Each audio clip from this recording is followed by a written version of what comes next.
Are we live? Yes. We confirm. Think so. I'm Okay, waiting fantastic. for my iPad to tell me that we're live. But... Okay, my stuff says that we are. We're going to assume. So, all right, I do see it popping up over there. If you guys can see us, let us know in the comments. Tell us where you're seeing us from, if you're not shy. And also, what's your sun sign? Throw that out there for us today, if you guys are up for that. So, Silima Imria, hello, family. And today we are here with our very special guest, our own co-host, Niki Tenn, our own Rebelution Astrology astrologer. So we're definitely going to be picking her brain, and we make everybody else spill their deep dark secrets. So hopefully we'll get some juicy, gory details from Niki today. We're gonna full disclosure. Niki is an honest human being, which means that sometimes the naughty words flow. So we expect plenty of lots of fuck bombs. And if you're not into that, this is probably not the episode for you. But if it is for you, you definitely want to subscribe, because we're here every Wednesday at 11 a.m. as you can see from the little ticker scrolling down there. So before we get to Niki, we're going to go ahead and do some housekeeping. Friar and I are going to introduce ourselves. If you don't know, my name is Abbey Quinn. I am an ancient astrologer. Technically, I specialize in Sumerian and Mesopotamian astrology, a little bit of Babylonian.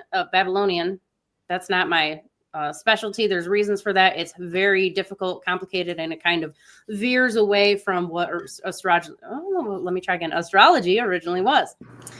So if you're into any of that stuff, definitely check out my website, SumerianAstrology.com. You can learn ancient astrology while you're there. You can also learn how to speak Sumerian. It is the most advanced course you're going to find outside of going to university.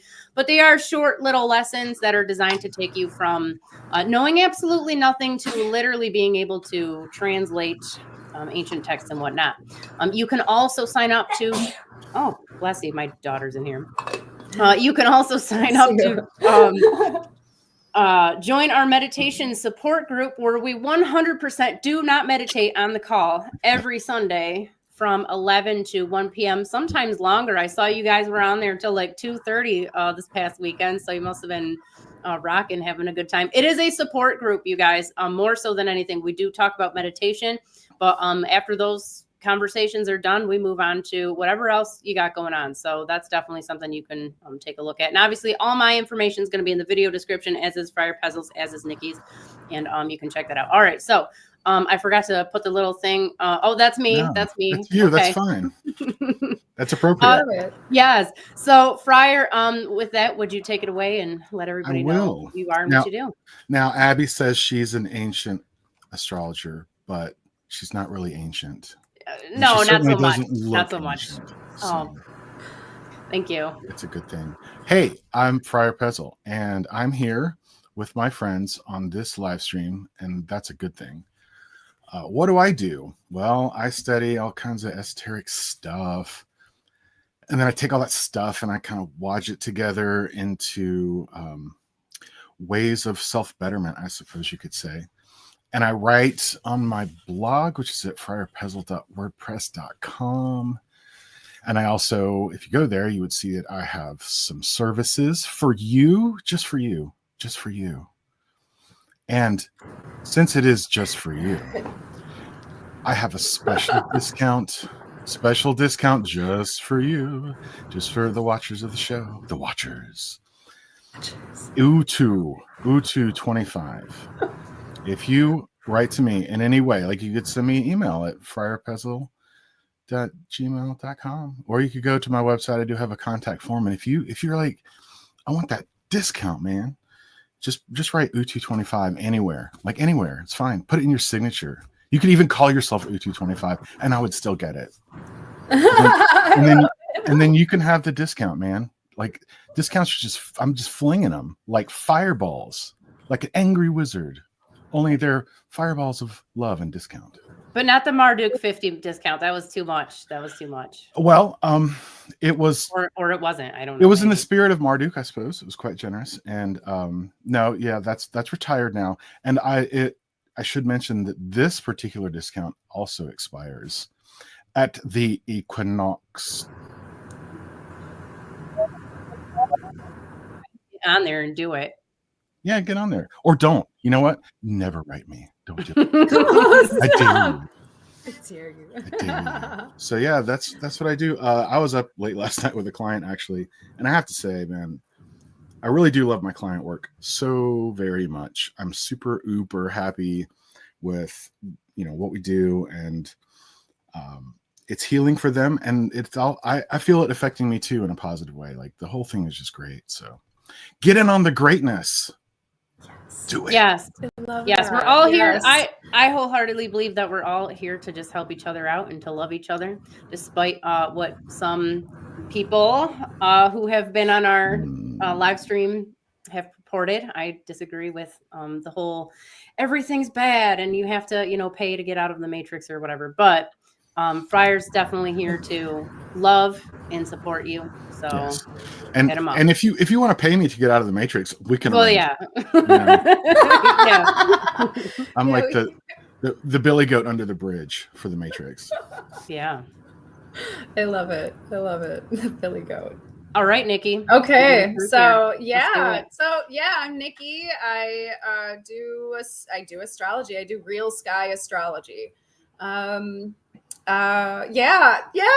do natal charts. I do a bunch of different stuff. Actually, it really kind of depends on what it is you're looking for and what it is you need.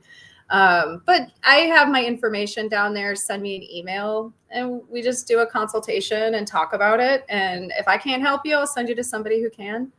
I try really hard to make sure that, you can get connected to where you need to go. If I can't, help you, but I really like helping everybody. I really like hearing your stories. I really like helping people uncover what it is about themselves that they usually, when I see people, they feel stuck. There's always an issue. And it's really cool kind of digging through their chart and helping them like rediscover themselves and rediscover a new journey, new path. So that's kind of what I do, is like a little bit of what I do. It's kind of broad, but we'll have time to talk about it, I guess. So, but yeah, my information is down below. I don't have a website yet. It's in the works, but yeah, you can just email me for now. You don't really need a website unless you're gonna. Oh, there's a giant echo. Did you guys hear it? Was it just me? I did hear it. Okay. I didn't. No, I didn't hear it. And now I'm gonna cry. Well, now it's not there. I don't hear it now. There's not really a need for a website unless you're gonna start amassing articles and information, because it's really just a glorified business card until that point. So don't even worry about it. Yeah. No. Yeah. Well, eventually I will get on top of it, because I do want to get into education. I do want to get into, network building and things like that. So I will need a space to be able to do those things, but I'm not in any rush. It's like baby steps. Yeah, I think people should just show up at your house. Very first, small babies. No, don't show up at her. Don't even joke about Do that. not show up at my. Do not come to my work either. And yeah. Well, I'll tell you what, if anybody wants to if you guys want to take the trip, if you want to make that trip to show up at my house, I will go to lunch with you. So that's the least I can do. Right. Least I can do if you make it all the way over here. Before we dig into your deep dark past, Nikki, just want to say hello to everybody in the chat. We have chat with Lorna the Merry Mystic. We have Mermaids Wear Hats. Roxanna's in here. Who else did we see? I think that's everybody for now. But hey, everyone, thanks for joining us. And be sure to, if you guys are new here or not new or whatever, but like, share, subscribe, and all of those things. All right, Nikki, you got to let us know, okay? Okay. Because everybody else has to do it. So now it's your turn. Okay. Let us know. Tell the audience here a little bit about, you did what you did, or what you did. But how did you get to this? Yeah, how did you get to this point? Because I know it has not been just totally, straight down the line, linear progression. It's been an adventure, and we're excited to hear your story. Yeah. Well, I was kind of debating on where to start, because it started back, oh my God, quite a few years ago, actually. I've always been a weird kid. I've always been into spiritual stuff. And I hit a point in my life when I became an adult and I just wanted it to go away.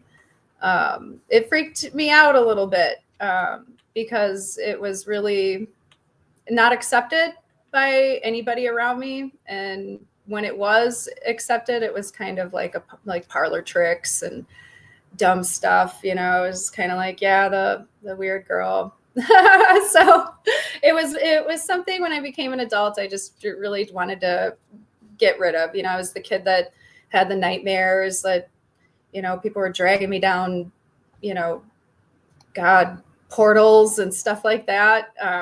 So I had to sleep with the light on for like ever because I was so scared. And I would see things and it would just scare the hell out of my parents. It would just scare the hell out of everybody. So, you learn to keep that.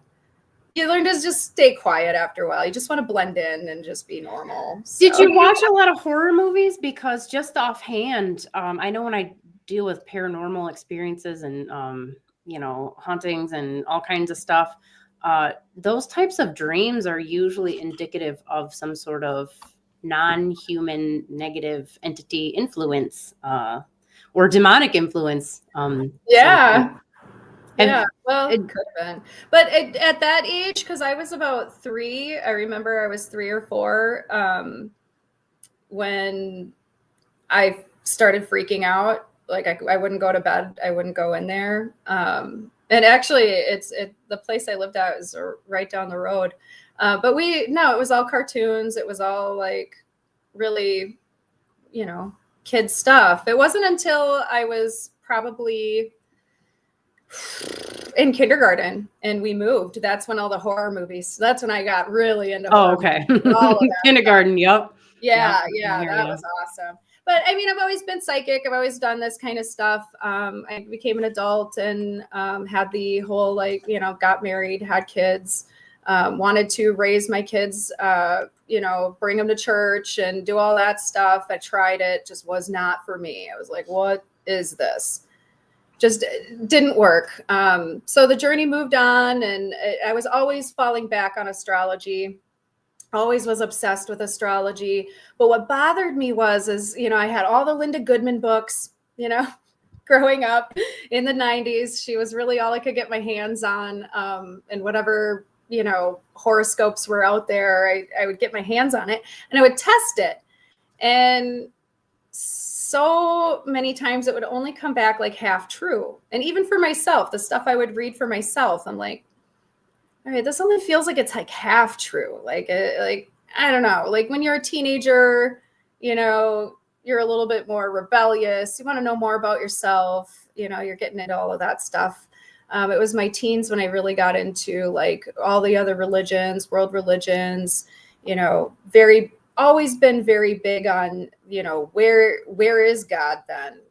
What people talk about God, people talk about prayer, they talk about all these things, but I never really felt it. And I never really connected with any of those things that people were, people around me, my family were talking about. Very hardcore Catholics, very hypocritical too, like did not follow anything that they told me I had to do. So it was kind of weird. I was like, okay, so you're telling me to live this way, but you don't live this way. Well, I'm not going to live that way. I'm not. And personally, I'm not afraid of going to hell. I was like, okay, sounds like it's a good time. Everybody I know will be there. It just kind of blew it off. Yeah, they make heaven sound super lame too, don't they? They're like, you're just there with Jesus and that's it. That's all you're doing. I'm like, okay. The whole thing just didn't make sense to me. And my whole life has always just been a journey of like self-discovery and self-realization. I wasn't your typical kid. I didn't grow up the typical way. I had, when I was born, I remember having memories of my past life, like not just remembering that I had a family, not details or anything. But I remember like wanting to go find them and wanting to get to them. And like, I would always run away. I would like always run away and like pretend I was an adult. And it would like freak my mom out. She's like this 4-year-old kid, 3-year-old, 4-year-old kid, just like running around like crazy. And So when we moved, we made a big move when I was in kindergarten, and we lived out in the middle of nowhere, out in the sticks. Very boring. So yeah, I got my astrology books, I got my religious books, and just got really into it. I spent a lot of time staring up at the stars. We got to see like these awesome meteor showers. Living up there, it's completely black and dark. It's beautiful. But anyway, moving on, like the astrology stuff, the astrology part didn't come until quite later. So I was in like my 20s, 30s when I started focusing on like my psychic mediumship. And I really wanted to develop all of those qualities. And I really felt like if I could just, meditate enough, or if I just, found the right person that could help me like figure this out, like it won't be so wacky and out of place, I'll be able to streamline it. And that never really worked out. I would spend years doing like weekend retreats and classes and readings, and we would practice readings. And I noticed patterns with people, and I noticed patterns right away. And it was like, okay, a lot of what people are saying are just projections. It just didn't, a lot of it just, it just didn't make sense to me, like where they were getting their information from. And then it was just kind of like one of those things where eventually I fell away from it because I'm not getting correct answers every time. I'm not getting what I need from this reading, and the person that I'm reading for isn't necessarily getting what they're supposed to be getting either. And I'm sorry, but trying to connect to dead people is really, for me, hard. Like it just doesn't happen when I try. They like will just show up, and then I'll be like, oh, okay, I've got this to deal with now. So I stopped trying to do psychic mediumship. I stopped because it just was spiritually exhausting. I just didn't connect with it. I just didn't like it. What I was being pushed toward was astrology, and my guides, they were always talking to me about it.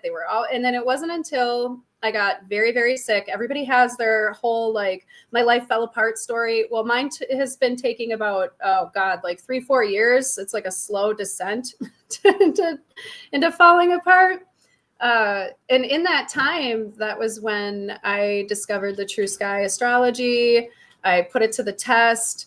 I was like, okay, these are coming out as like whole truths. When I use the real sky and I use what I'm seeing, and even just taking like a book and just going, okay, if Venus is in, Taurus or wherever, and reading about it, I'm experiencing that. So the current transits are something I was experiencing, and they were actually sending me dreams about the transits. They were talking to me about so I was like, fine, I get it. They were pushing me to do astrology the entire time. I was like, no, because it's only half true. I couldn't figure it out. So you were fighting it because like, you're like, why are you making me do astrology? It's not real. Like, it's only half real, Oh my God. And I would have people tell me like, you're not even doing what you're supposed to be doing. And I'm like, oh, shut the fuck up. Like, I'm doing exactly what I want to do, honey. But yeah, eventually everything comes full circle. And I had to ride that spiral a few times, but I didn't trust it. I didn't trust it because when I would read about me, or I would take the things that I would know about it, or even test it on my clients, it didn't match. So I was a hairstylist for 15 years. I also went to school for business management and marketing. So I have my associate's degree. And I wanted to really focus on psychology when I got my bachelor's, but I didn't. Obviously, life happens, and it's expensive. Education is expensive. And I'm a little bit of an education addict too. So, it doesn't make sense to keep going to school to learn about things I don't like really enjoy. I was like, well, I'll do astrology instead. So I decided a few years ago that I'm just going to dedicate everything, like all my resource, all my mental power, to learning how to read astrology, learning how to read the planets and the signs and put it all together. Because what I used to do was help people, And I can't really do that anymore. Well, the physical job, like meeting people. So I've had to find different avenues, different channels to meet people. And right now I work at a dispensary and I meet a lot of different people and I help them with a lot of different ailments, not only like their health stuff, but I will talk to them about their diets. They don't like it, but I will talk to them about nutrition. I will talk to them about what it is they're doing. Like if you're coming to me with a problem, we're going to talk about it all. And it's earned me a lot of respect. I've got a really good reputation in the cannabis community in town. People are starting to know me by name, and they come in and they want to talk. So I've been able to get a lot of readings that way too, because I'm like, oh well, I do astrology, and they're like, yeah, I'm a Cancer. I'm like, no, you're not actually. And it's fun because then I can pull out my phone. I usually pull up like a little app and I pull up their birthday and I'll give them a little mini reading and they're blown away. And I'll know like what the transits are because I usually keep track of them every day. And I'm like, okay, so this is what you got going on right now. And they're like, how do you fucking know that? How do you know that? And then they always come back and they always want a reading. So it's pretty cool. Like I feel like I struck gold. I feel like I don't know. I'm like every other 13 sign astrologer, and I've met a lot of them. And in that googly eyed stage where it's like, oh, it finally makes sense. This all finally works. And this is just like exactly what I was looking for. And you want to jump on the rooftops and scream it and tell everybody. And when you do, like, there's a whole nother community of tropical astrologers that are like, they don't fucking get it. And they don't care and they don't want to get it. And they're like, no, we follow this. And I'm like, yeah, but it's not real. Like, I've tried it. I've tested it. Like, I don't know like what kind of cognitive dissonance you have where you're like, no, I'm a sexy Scorpio. I'm always going to be this awesome, sexy Scorpio. Like, no, you're fucking not. But okay, I'll let you believe that. And you can move on with your life. So some people their whole identity is wrapped up in their fake, they're not fake, but they're false sign because they've been lied to. Well, and they relate to it. And I'm finding that they usually relate very much to it because they have a Venus in that sign or a Mercury. There's always an inner planet in that sign, not just your sun. You aren't just your sun.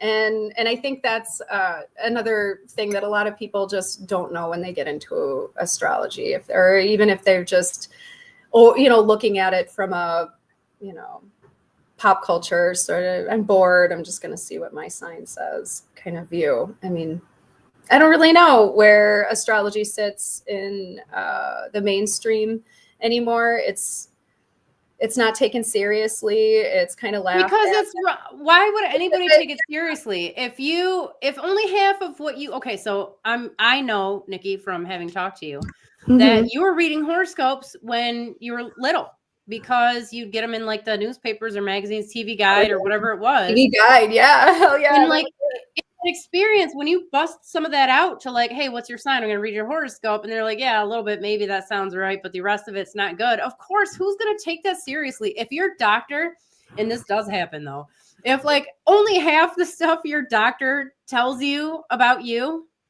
ends up to be true, your health, you're not gonna keep going back to the guy, and you're gonna eventually lose Western medicine and overall. And it's no wonder nobody takes astrology seriously. And I think that's a giant, if not the biggest part, is that you guys aren't even looking at the real part of the sky. We can talk about the meanings that you're using and what that's based on, but just not even using the real placements is no, not at all. They don't, it's not using the real sky. And when I found that out, I was like, what? Oh, that's why you wanted me to calculate charts. That's why I was like, fuck that shit. I'm not doing math. Like, I'm an artist, okay? Like, I can count money. I'm not going to calculate all this stuff and learn how to do a tropical chart. I was thinking, well, why aren't we looking at the sky? Like, but I never put it together. I didn't have the resources. I didn't think about it. Nobody talked about sidereal. Never. I mean, and being the only person into it, I didn't have a lot of friends that were into it either. You know, they were just kind of like, oh, read my horoscope. It's been more like tarot and psychic stuff. Those are the type of friends that I always had. So when I got into astrology, nobody was into it. And I even like reached out to some of my like old friends like that I did psychic stuff with. I'm like, well, let me do a reading for you. Like, okay. And then they like wouldn't. They're just, the way the attitude is toward this type of astrology is, it's kind of concerning. I'm like, okay, so what's the big deal? Why is everyone so like obsessed with this, you know, type of astrology that doesn't align with anything? It's just kind of empty and void of any type of spiritual meaning, really. I mean, we can decorate it all we want with whatever flavorful language, you know, we have in our vocabulary, but it's still not fucking lining up with the sky. I mean, the planets in tropical, they won't even like line up with the stars. Like, and sometimes they'll move the moon. They'll be like, oh yeah, now the moon's here. We moved it because it makes sense. Like, it has to make sense. They did that once last year, and I wanted to write it down because I was like, these fuckers are just doing whatever fits their agenda. You know, sorry, but I'm blown away because I find something that works and I show people how it works. And it's still like this, like cognitive dissonance, like where, oh no, it doesn't. Like, it's astrology is not real. Nobody who actually does sidereal astrology can ever like truly go back. You can't. You can't unsee what you have discovered. It's not possible. So all those people who are like, oh, it doesn't really work, they've not actually done it. They haven't looked into it. They have not looked into it deep enough. You have to really dig deep into it. And learn it. And that's how I met you, because I wanted to learn the original meanings of the sky, the constellations. I wanted to learn where it all started, where it all came from. I got an amazing reading from you. You blew me away, and just using the original meanings. And I was like, well, this is it. This is obviously it. Because I'm constantly testing myself. I'm constantly testing, you know, God, everything, really. I mean, I think the worst thing we can do is just kind of conform to society and conform to things that don't align with our soul and our hearts. And a lot of people are doing that. A lot of people, you know, conform to the way life is because they feel they have to, or they, you know, just, well, I'm stuck in the matrix. I guess I just got to plug along. And I like to use astrology to show others and show myself too, that there are many different pathways. There are many different energies that you can work with.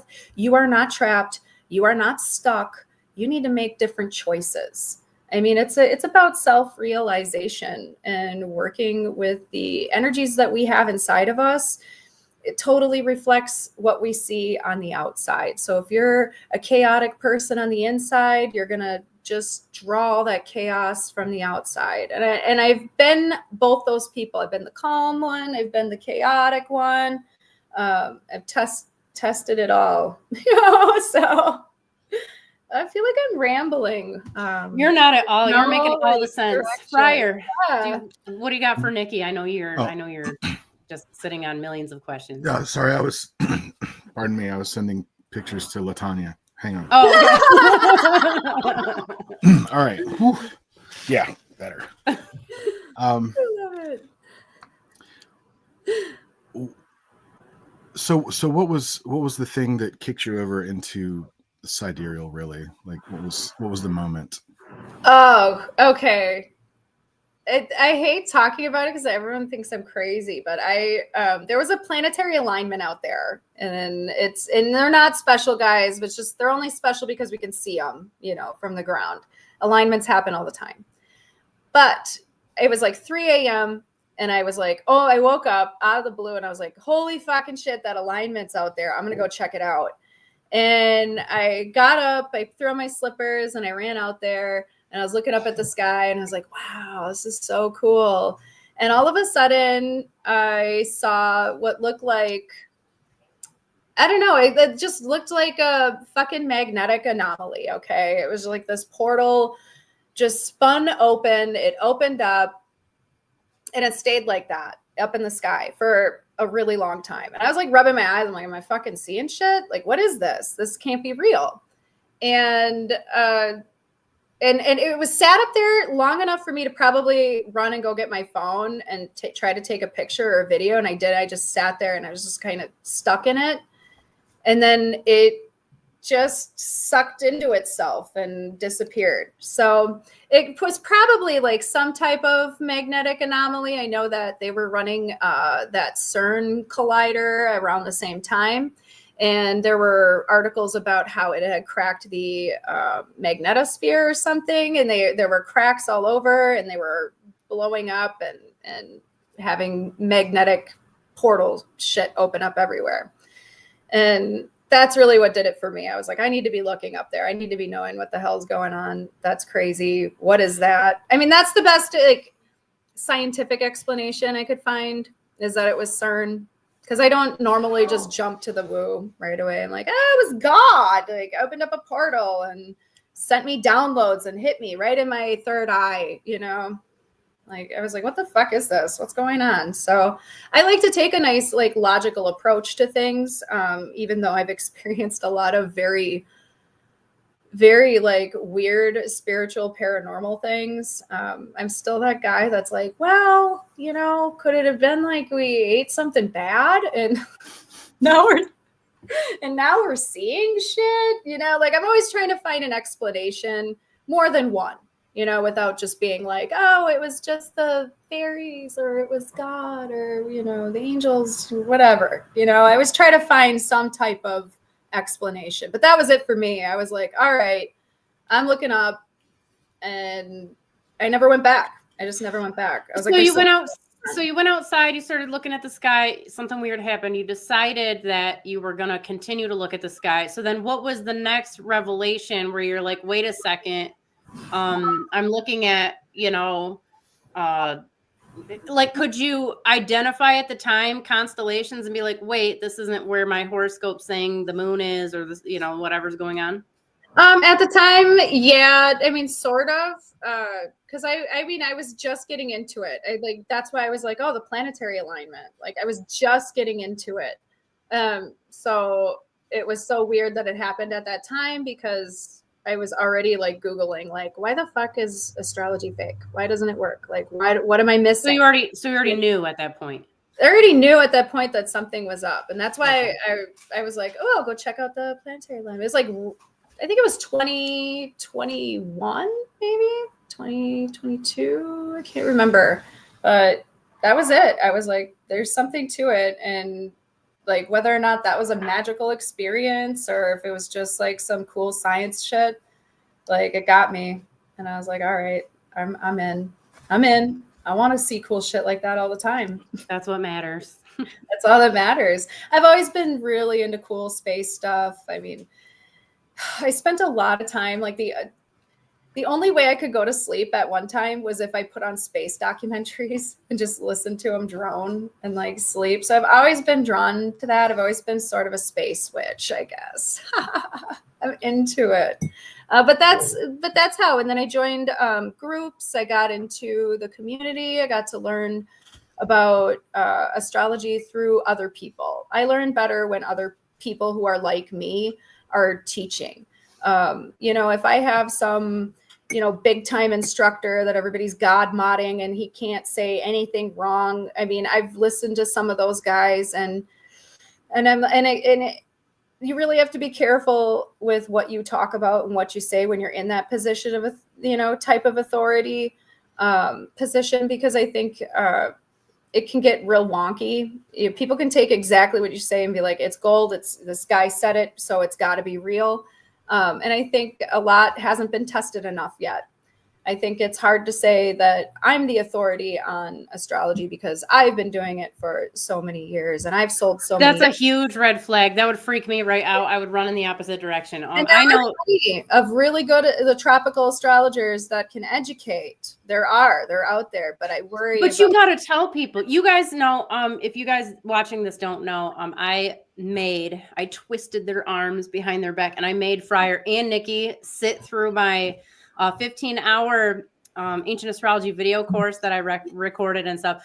And if you guys recall, and I would tell this to anybody, I think I say it on these calls sometimes too, but do not take anything I say as like scripture. You have to go out and, I mean, prove me wrong, you know? And I think that any astrologer and any teacher of any practice, like whatever the discipline is, you know, like you should be willing to have somebody come to you and be like, look, I tested this out and it doesn't work the way you said it did. And I would be just horrified, mortified, even if I was taking a class and some astrology teacher, especially, it was just like, nope, this is just how it is. Okay. Well, first of all, I went ahead and converted to Abbey-anity. Abbey-anity, yeah, I love it. Yeah. Oh. And I frequently quote the first and second books of Abbey. Oh, I didn't realize there were one. Yeah. Twist my arm. You definitely didn't have to twist my arm because, when you educate, you have actual, resources to back it up. And what I don't like are the people who are like, I'm the resource. You learned it from somewhere. You learned it from somebody. So I try to be really careful about who I learn from and who I follow, just because I like it when somebody can quote their sources and say, you know what, this is who I like to learn from. This is where I get my, education from. I don't care if it's Stephen Forrest or, who the hell it is, as long as you're saying like, this is who I get educated from. And that's what I love about our sidereal community, though. Okay, like a completely different community than the tropical one. I mean, they're parrots. The tropical people are just parrots. Yeah. And I know I was a proud parrot owner, and they do repeat you. But that's what they're doing. They're just parroting whatever they've been taught, and Yeah, and the sidereal community is incredible because everyone is so creative. They're so, oh my God, they've been just so encouraging and awesome and loving. It's a really great community, but everybody likes to do their own thing, and they're independent, and I like that too. So it's been a little challenging, I think, finding, my place in the community, but I'm not really concerned about that right now. I'm just more concerned about learning more and having more clients and testing a lot more of these interpretations that we've gotten about all of the constellations and the planets and how they work. I mean, I love the psychology behind it. I'm also really into like the Golden Dawn practices. I just started getting into it, actually. So I love that inner outer order, the way all of that works makes sense to me. So I've just been diving in a little bit, baby steps. Did Friar Pezzle? Yeah, I was gonna say, did Friar Pezzle have any influence on that process? Well, before I decided that it was astrology, before I was basically told, like, just stop what you're doing and just do what we've been showing you. I was really into the Golden Dawn. I was really into reading all of these grimoires. I've been really into Magick. And a lot of what I bought, though, and a lot of what I was seeing, they were all exhausted patterns. They were all like old, crusty, crumbly patterns, actually. It was like, I don't know how to explain it. And I was just like, these are psychic things. So whether you can take them for what the hell they're worth to you. But I would grab some of these books and I would look at the rituals and I would feel and I was like, no, this isn't right. This isn't good. And I don't like the Rosicrucian, like it depends on which ones you join. Like you have to do this a certain way. These patterns of magic, I think, can be I don't know. I don't want my energy used by somebody else. Do you know what I mean? Like I just don't trust these patterns of energy, these old Oh, you mean like the bullshit systems? patterns, the systems. Yeah. Okay. Like what entities are attached to this? What, you know, that kind of shit. Like, what were you fucking with when you came up with this? And some of it's just I go off of feelings and I'm like, this isn't my jam. I don't know. I've met a lot of different practitioners now who are into magic and into ritualistic work, and they are building their own patterns. And I'm totally 100% behind that, building their own rituals and building new connections with spirit. And I think that's really important. When we look at history and we look at what others were connecting to, we don't really understand. Like Friar and I have talked about the type of which, you know, probably isn't going to be a very popular conversation, but Rider-Waite. We talked about the Rider-Waite deck and how that was created and how magicians made that deck. We've talked about the Thoth deck and how Uncle Al and Freda made that deck. So, and what goes into those decks and the type of magic that's there. So, I mean, for me, astrology's safe. It feels good. Everybody can use it. You don't have to be a special psychic to use it. You don't have to have special anything to be an astrologer. I mean, you have to be able to read and see. Yeah. You can probably get around it. Yeah. But what I liked about astrology, though, is that I could cross-reference. If I get an intuitive hit, and I'll see it in the chart. I'll see it, and that energy will be there. You know, if I'm feeling something and I look in the chart and I'm not seeing it, you know, maybe it's not a real feeling. Maybe this is something else. You know, maybe this isn't an intuitive hit. So, I mean, that's just how I've been operating with it. You know, I try not to put as much intuitive, like psychic stuff into it. I want it to be very, you know, I want to say correct, because sometimes we can put our own stuff into a reading when we're using our psychic abilities and in using that. I mean, because we're bags of water talking to other bags of water. We're all reflecting our stuff to each other, you know, so it makes sense. And I've seen it a lot. So a lot of what I do now is I do like recorded readings, and it helps keep that energy separate. Like I can still tap into that person, but I'm not going to be, I don't have them in front of me where I'm just kind of like drowning in all of their stuff. Yeah, it's totally different. It's so much better. It is for me. I'm finding that it works for me that way. Oh my God, you know what? I didn't even tell you guys any deep, dark secrets yet. We don't ever ask anyone any deep, dark secrets. Yeah. Like, never. If they come out, I mean, that's fine, but like, that's actually not what we do. No, and you know that. Think of a few good ones.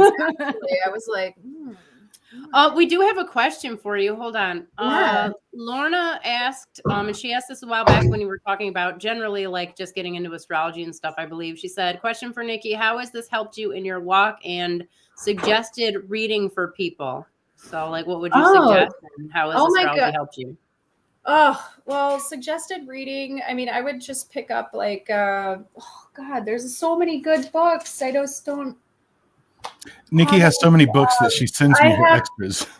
I like to collect a lot of different books, and I like to get a different view on a lot of from different perspectives. So I would definitely say explore. There's no one book that. Is there an author that you like? Yeah. Well, Jeff Mayo, actually, I really like him. I think he's definitely dead now, but he was an author that came up with a book series a long time ago, like How to Learn Astrology by Yourself. And it was one of these old book series I picked up. Okay, I used to be a thrift books freak, all right? Before COVID and everybody got hooked on it. I was buying all their shit. I was buying so many cool books, and I just loved it. And if I didn't like the book, I'd just like give it away or donate it or whatever. But I was obsessed with buying all of these like astrology books. So I've gone through them all and kept the ones that are good. But Key to Personality is a good one. I'll have to get back to you, Lorna. I feel so bad. I think I sent you the one though that I did recommend. I did send her the email. I was like, key to personality. Oh, fuck, I don't remember, but it's not really the book, like that particular book. I'd say get a few different authors, a few different opinions on astrology. Like I fell in love with a few things that Liz Green put out. But then I started reading her Neptune book and I was like, I don't fucking like this at all. This isn't like a good view on Neptune whatsoever. And the book's like this thick. I'm like, what The whole book on Neptune? Holy book tomato. on Neptune. And I'm like, and I'm reading it. It's just so unnecessary. Some of it's just, don't even bother. I mean, she's a good astrologer and she has some good essays that she's written, but some of the books I'm just like, don't waste your money. Who along the same lines? Who's like a author or an astrologer? You're like, no, run in the other direction. Do you have anybody like that? Oh my God. Oh, nobody I can really think of offhand, like that That's probably good. Personally don't like. I mean, I'll go through YouTube and I'll see like all of these astrologers who are like I sent you a video of a lady who was like, the sun is conjunct Pluto for the first time in 246 years. I sent you that video. It was like, it was like 2 weeks ago. And she was serious. And did she like in a particular constellation, maybe? Oh, it was in Aquarius too. It was all fucking wrong. And I was like, okay, why is this happening? So I see it. That's what annoys me. I see that all the time. And it's frustrating too, because some of those people are just racking up the views and clients, and you're just like, what are you guys doing? Oh my, yeah. It's in the nodes, the moving of the nodes. Like, oh, the nodes just moved into Pisces and Virgo. No, the fuck they didn't. No, they didn't. Actually, they're going to be moving out soon. And we're going to be moving into that Aquarius Leo axis. And, you know, it kind of bothers me because that's, I think, how it's going to get spun with Pluto being in Aquarius. Like, nobody owns a fucking phone where they can download some, some. You know what that means, though? It means Nikki needs a YouTube channel or an Instagram something, and she needs to start telling people. If we don't get out there and talk and tell people, they're not going to know, because it's basically just from at this point stumbling upon videos and passing. We're like, wait a second, what? Yeah, they're not going to hear. So we need more voices in the sidereal community to get out there and spread the word. Yeah. And your word will be treasured, Nikki, because you are a joy to listen to and talk to, and you have all kinds of insight and experience. And I really think that that should definitely be high up on your list of things to do. Would you agree, Friar? Yeah. Oh, I agree wholeheartedly. And I also agree. But I don't, pressure, I'll pressure you. I'm pressuring you right now. Yeah. Well, Enneagram 8 in the house. I'm moving That's right. This month, so it's going to be a really messy month of February. But but yeah, I plan as soon as I get settled in, I plan on just probably getting better equipment. My computer just all of a sudden is like, I'm only going to charge sometimes. I'm only going to work sometimes. I'm like, oh, great. Of course you are. It happens. You're having electronics issues. Ugh. We should pull the map. Oh, go ahead. Yeah, we definitely can. I have to tell you, so it's really not that cool, but it just made me think about like technology and what we're capable of doing, and why you probably don't need as much as you think you do to just be, a successful member of the Sidereal Astrologer community and like be putting, cool stuff out there. Yeah. But I was getting my nails done the other day, which Russian manicure, if you guys can find somebody who does Russian manicures, they're amazing. It's like 2 hours and they last like 4 solid weeks. And your lashes look fabulous too. Thank you so much. Yes. I can't recommend those in America because I think it's expensive to get eyelash extensions in the US. It's like $300 or something, isn't it? I did them and it wasn't that fun. It's like $30 here. It's good stuff. Yeah, and people don't want to pay, and I'm like, no. I paid like $250 online. For your eyelash extensions? Is that what you extended? Is it? Because that's not what Latanya told me. That's Oh. I love it. I used a but- fisheye lens, so you know. Yeah. Okay.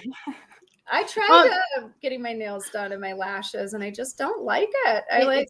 No, you got to find stand it on me. I'm like, Green Bay is a big city. You got to find somebody. There are Russians over there. Go find some Russians. They buy totally different material. It's a completely different experience. But that's true. We have Russians here. It's a good idea. Yeah, tons of them. Russian grocery stores, Russian Orthodox Church, if you're into that too, you know, all kinds of cool stuff. But anyways, so I'm sitting here. I talked to this lady. She's like, I talked to her more in Russian because it's a 2-hour conversation in Russian. And there's like so much stuff I want to tell her about astrology because she's like, oh, do you work here yet? I'm like, no, you don't understand. It's so technical. It's hard for me to communicate in English why what I do is so different than what a normal astrologer does. So I'm like, you know what? I got a new VPN. It works great over here. And I busted out ChatGPT on my phone. And I'm like, all right, ChatGPT, here's what I need you to explain. And I went, but I'm like, but you got to do it in Russian. She speaks no English. And he's like, okay, you know, like I talk to him like he's a person.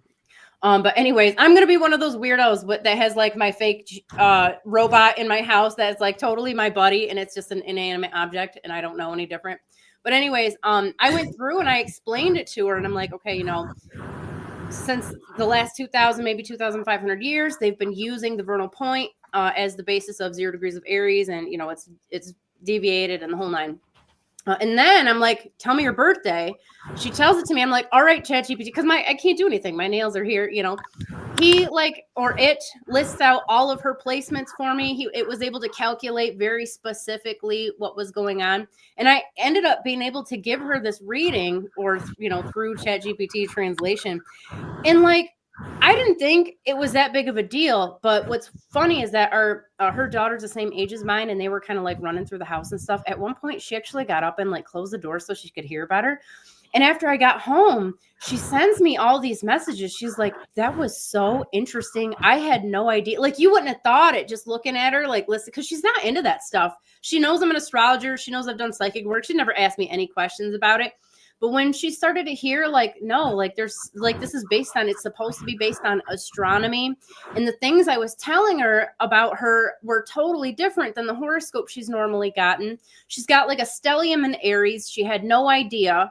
And she's been, what did she think she was? I don't know. I forget what her sun sign was, but I'm like, that even doesn't matter. That's just a tiny fragment of what your chart is actually telling you. And she was like, her mind was blown. She wrote me all this cool stuff later. So it was encouraging, just to, you know, have that experience here in a different language and whatnot. But also, I think it speaks to sidereal astrologers. They're touching on something that's so old and ancient and primal, that like nobody has any access to. And unfortunately, as you guys know, you know, the tropicalists are just taking them for a ride most of the time, and not all of it's their fault. But anyways, that I kind of derailed. The conversation was more about like, don't worry so much, like use whatever limited technology you have and just keep talking to people, just keep telling people, spread the word, because every little bit does help.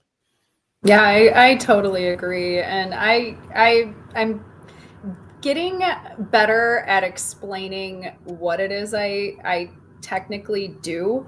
But no matter who I talk to, and when I pull up their chart on my phone, or, you know, pull up the sky map, they're always blown away. They're always like, what the fuck? How do you know this about me? Like I met a woman whose Mars and Saturn were conjunct, and I was like, oh, it must feel like this like burning inside of you because you want to like react, but you just like, you're so restrained you can't. And she was like, how do you know that about me? I'm like, I just don't know, but thank you for confirming, you know. It's like, actually don't know anything about you, I just met you. So like, it freaks people out. And I think that, you know, it works, and it's better than any psychic reading I've ever had, because anybody can do it. Anybody can learn astrology, and anybody can do it. You don't have to be special seventh fucking daughter of the seventh daughter. And, you know, the community is amazing, and it's lovely and it's welcoming and it's fun. And that's what I like what we do. We help people. We're not parroting. We're not like fucking writing on, you know, why are Geminis liars and cheaters? Why are that? It's because you're fucking a Taurus, not a Gemini. Like you don't even get who you're with. You don't even know who you're with. Do your research. Okay. And I was actually, I want to offer that too. I work by a college and the college girls are always coming in and complaining about the guys. And I'm like, it's because you don't even know. They're like, yeah, this guy's a J name and he's a Gemini. And I'm like, oh, girlfriend. Is the next thing out of your mouth, but is he? I always ask, yeah, is he really though? That's what I always ask people, like, what do you think your sun sign is? And they're like, what? Like, what do you think it is? And they tell me, and I'm like, well, checking. Let's see. Let's pop her up in here, and you show them. And I think it makes more of an impact on Stellarium, or like you have that other program. I forget which one do you use? I have like 3 different ones, but I usually use Cosmic Watch because you can see it, and then there's also a tropical band that you can put along the globe, so you can show how off the tropical band of constellations is compared to astronomical. It's basically a full sign. And it will show you how off it is. It's almost a whole sign. It's over 20, almost what we're going on 25 degrees off. Yeah. I mean, you're not going to have a choice but to hop on board the sidereal train pretty soon because it's really like, I don't know what you're fighting. Like, I really don't. I'd love to see that shift. I really would. I would imagine the people that you talk to, again, if they make it clicks inside, like what's going on, you know, astronomically, and then hearing what you're telling them, I would imagine they're not ever going to go back. I don't think my clients do. They're not like, oh yeah, like this was amazing. Now I'm just going to go back to the old goofy stuff that wasn't really working. Yeah. I don't think that's how that happens. Well, when I first started doing readings, it was just, let's talk about you, and that it wasn't enough for me. I really liked getting that experience, but I want to get down into it. I want to talk about, like, what are your emotional patterns? What are the lessons you're here to learn? I really got into Jeff Wolf Green's work, and I really wanted to develop more evolutionary astrology skills. But the more I focused on that, the more I was lacking balance and other things too, because not everybody cares for like past lives and you know, all of that kind of stuff. And that's where evolutionary astrology can really explain a lot of things. And I do incorporate it and I do use it in my readings. I just try not to make it the entire reading because it would just be hours and hours long if we were going to, you know, sit down and have a conversation and they were going to share their stories with me. We could get pretty deep. It could get pretty deep. So I try to keep my readings to about 45 minutes because that's about the attention span of any normal, you know, person out there. And I usually I've gotten some feedback lately that was just touching, you know, like I had somebody reach out and they're like, hey, like, you did that reading for me, and about 30 minutes in, I was bawling so hard. Like, how do you know this? How can you, I gotta definitely like sit down and listen to this again and ask you some questions. I was like, all right, sweet. Just shoot me an email when you're ready. But like, it makes me feel good to know that somebody's like using this to discover something about themselves, to discover, you know, how can I unblock all of these things that I have going on? Some people feel like they are so trapped in this planet that they have, you know, just such a negative perspective. And I've been there. I've been that person. I suffered from chronic pain for, oh my God, the entire time I was a hairstylist. I suffered from debilitating chronic pain. It never went away. It only went away after I changed my entire lifestyle. So, I mean, there was a point in my life where I felt like I didn't have any other purpose but to hurt and to be in pain. And why be alive? Why? You know, I was in that same position as other people who were suffering and asking why. And like, without having to explain the whole damn story, that's really how I ended up with astrology and discovering all of these things about myself that rang true, that were incredibly accurate. just my Pluto placement alone and reading what Jeff Green says about, the Pluto second house. I'm like, shut the fuck up. Like, I was reading it and I was like biting my knuckle. I'm like reading it. I'm like, I can totally get into this. And so, yeah, I've just been exploring all different modes of astrology. I haven't really touched Vedic. I'm into it a little bit, but that's a whole nother. That's a whole nother lifetime. I'm not going to touch it this time around, but maybe Mermaids Wear Hats asked Niki, how much impact does Pluto really have in a birth chart, in your opinion, since you mentioned Jeff Green? I feel like it has quite an impact. I actually feel like all the outer planets have quite an impact, but are they the central be all? No. Pluto, I think Pluto is very important in the birth chart because he can tell you exactly the type of lessons that you're here to learn. And the contacts between the moon and the nodes are also going to tell you what type of lessons and type of things that you're wanting to work through here in this lifetime, because most of us come here and we're not here to float around, and just be like, it's just all like sex and love and magic and great. Like if that's Earth, I mean, it's never really been, the golden age, I guess. And they all talk about it like we're all supposed to remember. Like, I don't know. I don't know. We're here to learn. So when you're not going to get past that fact, life isn't going to be great 100% of the time. And we all know that. Pluto represents, a lot of a transformation.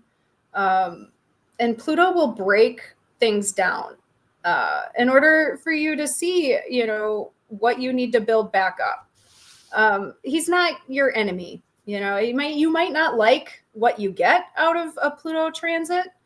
But you have to realize that these energies are here to clear. Sorry, computer's being weird.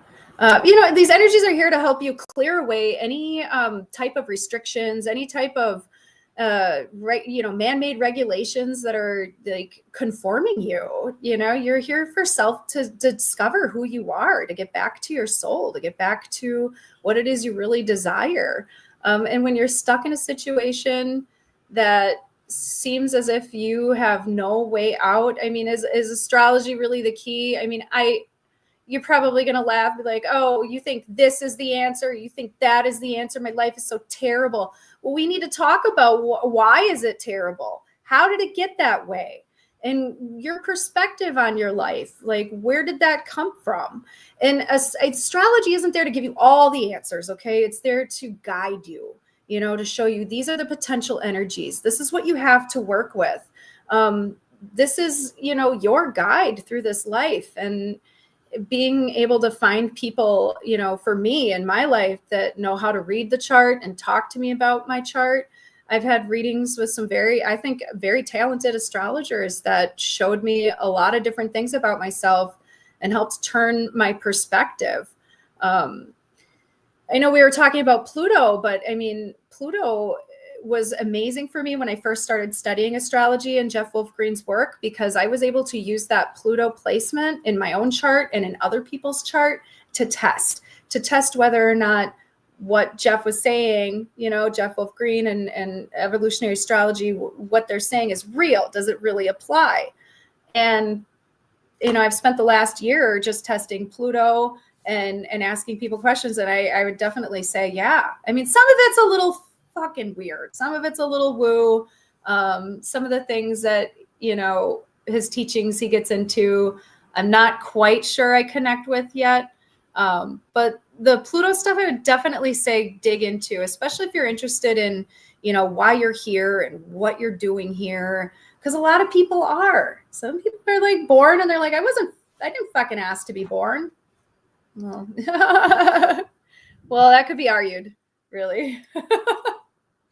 But I would say definitely if you're a beginner, Jeff Green's work isn't really for a beginner.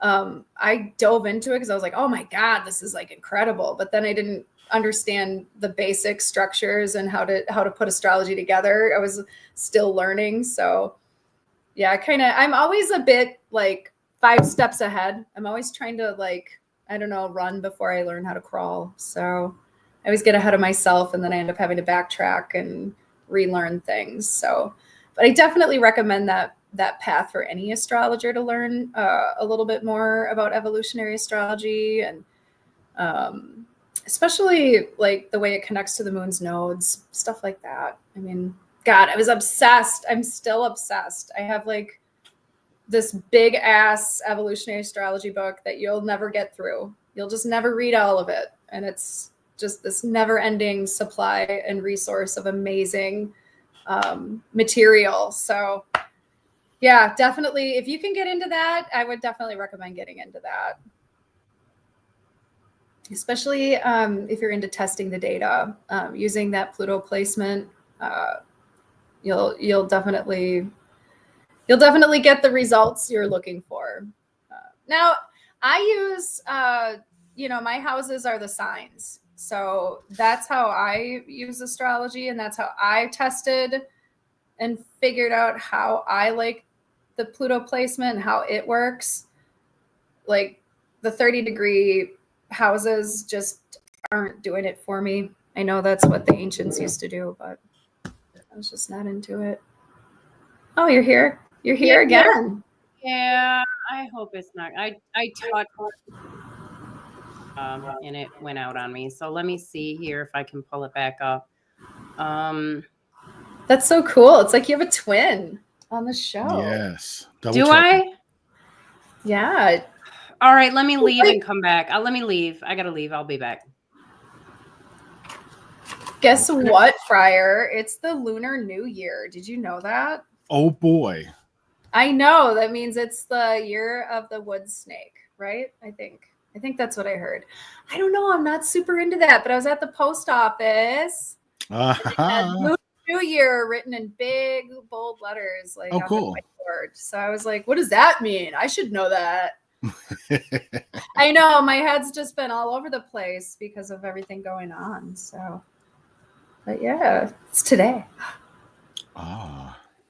Yeah. So how do they reckon the Lunar New Year? By the moon, duh. Yeah, but I don't know. They do like a bunch of. It's a Chinese. It's not like a Chinese New Year thing. Okay, I was gonna say because it's the sand or the wood snake. I was gonna say sand snake. What's that? Yeah, my head's all over the place, guys. It's okay. I know. I actually had notes. I was like, "This is what I'm going to talk about," and I was just all over the place. So no, all over the place is good. You're doing a fine job. Niki, since you're the special guest, you're gonna feel the entire horoscope here for this week and however far into the future you want to go. And I'll try very hard not to crash my computer in the process and follow along. Oh yeah, yeah. But there's there's a new rule though. Okay. What is the rule? New rule. You have to pronounce all of the celestial objects exactly correctly in their original language. So, well, what's the original language? Well, I'll just make it easier. So whatever, if it's Latin, you have to do perfect Latin pronunciation. If it's Greek, it's perfect Greek. Well, like ecclesiastical Latin, because that's pretty good. But when you start to switch them up between like the long and the short vowels, Latin gets pretty sketchy. Ancient. Yeah, I only ancient Latin. Yeah. Like okay. English and sailor. Sailor. I speak Irish Catholic and Green Bay and sailor. Yeah. Sailor. Yep. Yeah. I do. I speak Smithfield. It's real nice over there. You speak Professor Snape too. Yes. In Arnold Schwarzenegger. Well, yes, that was my favorite. Yes. Yeah, I worked at a tattoo shop for like a year, so it was really great because we got to just swear all the time and tell dirty jokes, and yeah, I never really gave that up. Yeah, it sticks with you for sure. It does. All right, so we got like this cool new moon in Capricorn, don't we? Yes, it is. Oh, wow. You know, the goatfish, I was thinking about that. I was thinking about the Capricorn goatfish. and everyone's like, what is a goatfish, really? And what were the ancients thinking when they were like, you know what that looks like? Looks like a goat with a tail. Like, I don't know. I just thought it was pretty cool. Like, I mean, I have an explanation if you want to hear it real quick. Yeah, let's hear it. Because it was like this balance between the spiritual and the material, and that's like along those lines. That's like the New Age explanation. No, both of these animals were sacred to Enki, and this was Enki, and so that's why he's surrounded by fish in various places. Ah, that's right, because he liked to plug into the riverbed a little bit. Yes, and if you look at some of the depictions of Enki, they will also show like goats and some goatfish creatures sitting by his feet. So he lived in this magical aquifer beneath the earth. And of course, it's probably all metaphors. I don't really think he did, you guys. But there were all kinds of cool mythological creatures and stuff down there. But this goatfish was definitely one of them. So any of the other stuff that you've heard is just New Age bullshit.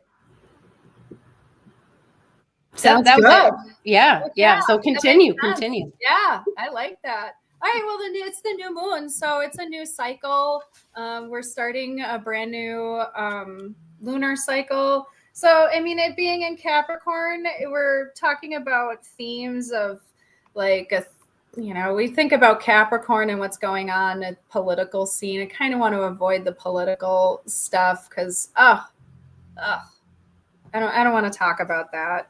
But it is new beginnings. I mean, we are looking at making new patterns and doing new things, and taking control of our environment. And we're consciously aware of all the changes that are happening, and we're being shown that we can work with our shadow. We can work with these power struggles and these issues that we have, with authority. The sun, like Mercury, I think, is with Pluto today. I think we had like a Mercury-Pluto conjunction, and that might have actually perfected yesterday. And I saw that conjunction play out pretty nasty, and I've seen it play out pretty well too. Unfortunately, a friend of mine was kicked out of his place and got into a huge fight when the moon was going over Mercury and Pluto.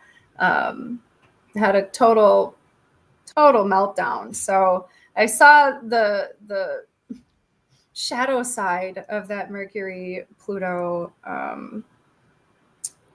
transit. It doesn't have to be that way. It's a potential for deep transforming conversations. You can get to the bottom of things. You can learn some new secrets. You can uncover hidden truths, and explore your own motivations for making connections and shifts in your perspective. Pluto does make things a lot more intense. I've experienced this, like Pluto Mercury is just kind of being like, it's been irritating for me. Like I gotta really exercise patience, and I've noticed that patience is really key, and it'll pass pretty soon. Let's see, what else do we have going on here? So yeah, this new moon actually is in contact with Jupiter, and Jupiter is going to be coming out of his retrograde February 4th. So next week, I think he's coming out of retrograde. About time, by the way. Time, Jupiter. I know. I talk to him all the time. I'm like, we could use a little biblical miracle here and we could get out of retrograde. But I mean, he came through for me actually. So, but yeah, he's showing us that our values have changed. Like the idea around our resources, home, and redesigning our foundations, basically. He's brought you back to say, hey, take another look at this.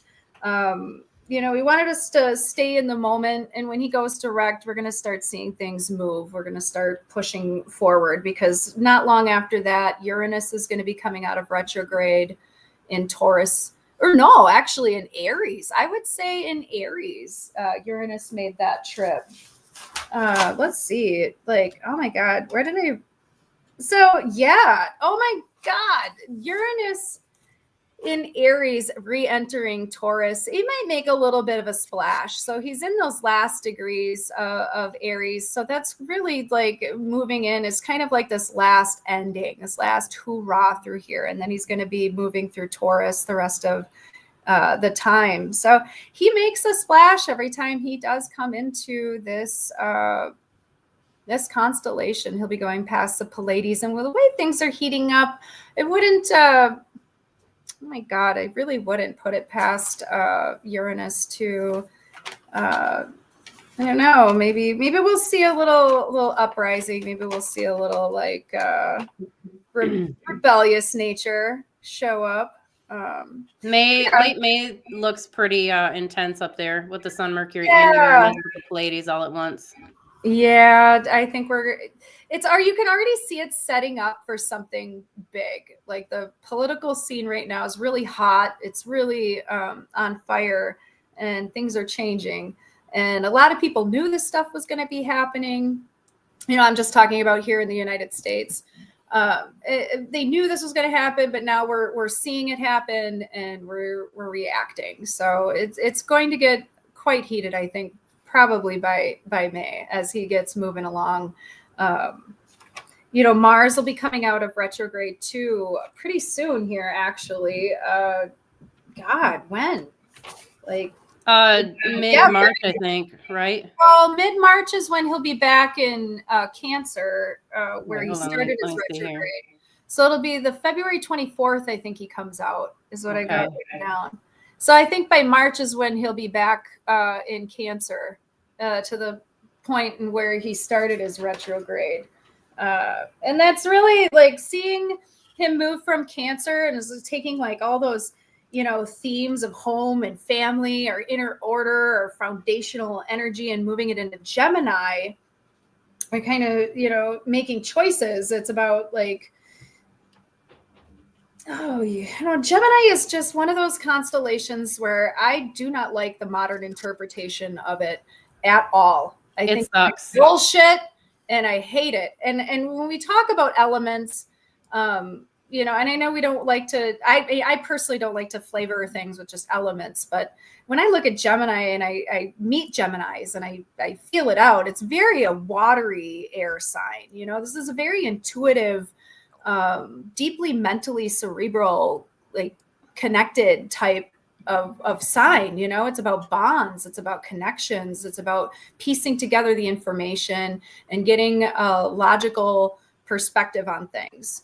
And that's what Mars is doing in pertainment to those themes that he brought in from Cancer. You know, what is the truth? What are we looking for? What are we searching for? And how can we find like the logic in all of it? You know, it's easy for things to get fantastical and get away from us, you know, because we have all of that stuff going on in Pisces coming up. I'm just jumping all over the place, but I mean, Neptune and the North Node, we're going to have Saturn moving into Pisces. We have Venus in Pisces right now too. With Venus in Pisces, I really, you know, Venus likes to pull all the chaos together and make it meaningful and pull it all into like form and create something. And Pisces likes to, you know, really try to make sense of things, but it tends to pull things apart in order for them to come back together. So it can make things confusing. It can make you feel like your wheels are spinning, but you're not really going anywhere. And sometimes, you know, with Venus being in Pisces, I've noticed, and this is just the shadowy stuff, but you can feel really victimized. You can martyrdom yourself. You could just be like, oh, everything's just so horrible. It's all about me. And it's just poor me. And I'm a Pisces. So unfortunately, like sometimes we get like that. And I noticed that with Venus moving into Pisces, that there were some folks that just weren't on the level, that were kind of just falling off a little bit. Pisces is also a really loving, awesome sign. You know, there's a lot of service and there's a lot of, you know, intuitive energy, creative energy there. So I guess, you know, how you if you're a Venus person or not, like what you got going on really, you know, Venus will be in Pisces for a long time. So hopefully it gives other people time to get their emotions and feelings put back together. Because Pisces can take you all over the place. Very deep and mysterious constellation. It's really funny. I read, I forgot who said it, but they called the constellation nebulous. And I was like, well, what the fuck does that mean? Nebulous. What does that mean? Well, I looked it up. I looked it up in the dictionary and I was like, nebulous. And it was just like foggy, misty, you know, mysterious. And I was like, you could have just said that. All right. Whatever. But Pisces likes to keep secrets, okay? You know, Pisces likes to keep things private. You know, and so with this big alignment happening, it might be a little bit hard to stay undercover. You know, if you want things exposed, I mean, they may come out. Some crazy things may come out with that alignment. Like Neptune in the North Node. I mean, I think Neptune really forces.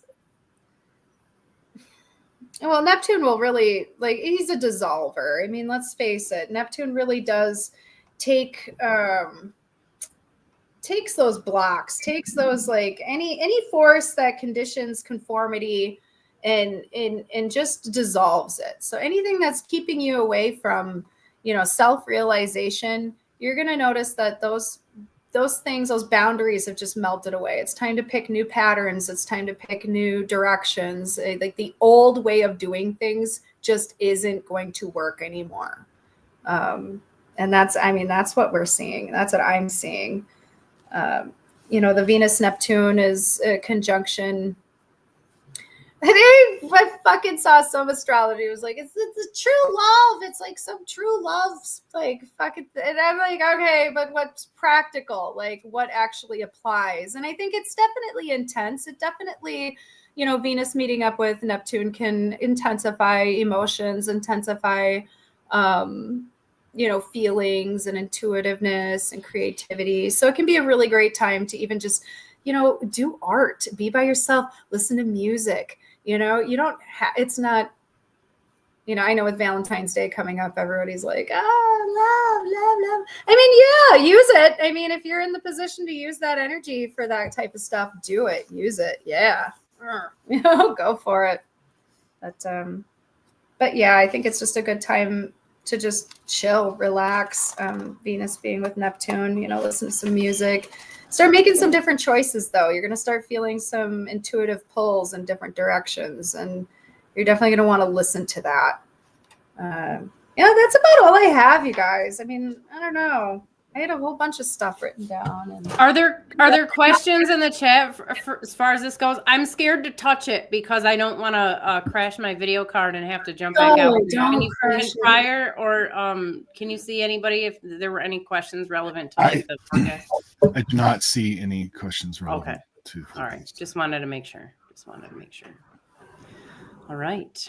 Friar, let's pull up some silly let's make can we quiz Nikki? Can we test her? We can. Okay, let's test her out. I'm gonna let Nikki choose. Okay. She can do the classic quizzes or she can do one of the new quizzes. Ooh, let's do a new one. Okay. Do a new one. Are you excited? I'm excited. I am. I just want to refresh my coffee really quick. Usually, she's like, no, I need coffee for the quiz. I do. It's not gonna work without it. Yeah, I gotta get it. Zeroed in. Let me share a screen in this fancy new format that I don't think I've used before. Let's do it. Where present? That's what it's called. Present. Okay. I know it takes a minute. You guys, while you're figuring that out, let me just tell you from a recovering drug addict over here, and I mean caffeine. Okay, that's the drug. Oh, I'm so sorry. Okay. Oh, yeah. No, hey, you know what though? I I think it was Dr. Sean Baker. I follow him. He's a carnivore doctor and stuff. He posted like on he just like one of the little YouTube posts or whatever came up, and he was like, do any of you guys like are you on carnivore and not drinking coffee, and like what's been your experience? And I've seen not a lot out there, honestly, but a few of us were like, no, we gave up coffee and stuff. You don't realize how much of a drug it is until you're not doing it. And it's like everyone around you has cocaine, and they're like, hey, come into our cocaine store and like have a little cup of cocaine.